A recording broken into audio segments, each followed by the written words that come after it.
holds the righteous by the hand. Who is the way in this marvelous hour? Who stirs the heart of a man and causes all his saints to cry out, glory.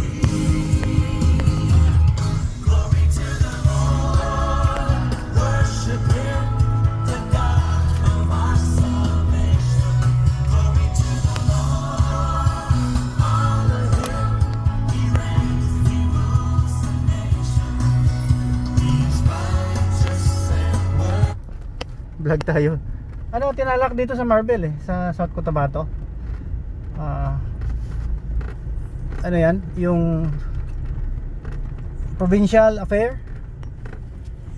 Tinalak Festival.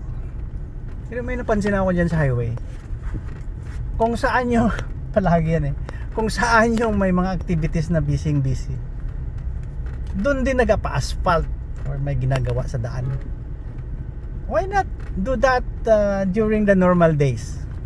Not during the major celebration. Hindi ko maintindihan sometimes ang timing no? Idagdag ko pa.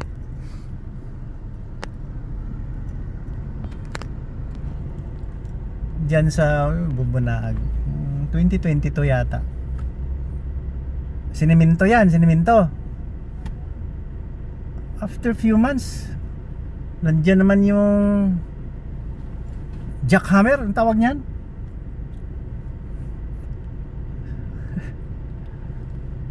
Sinira yung, wala na bang mapuntahan ng pera. Kawawa yung bayan natin pag ganyan. Hindi pa nga halos tapos, sinira na. Wala talaga.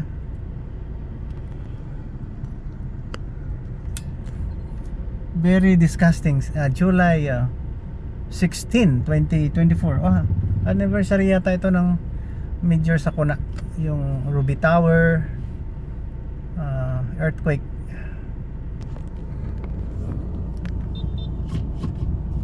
Sa Manila.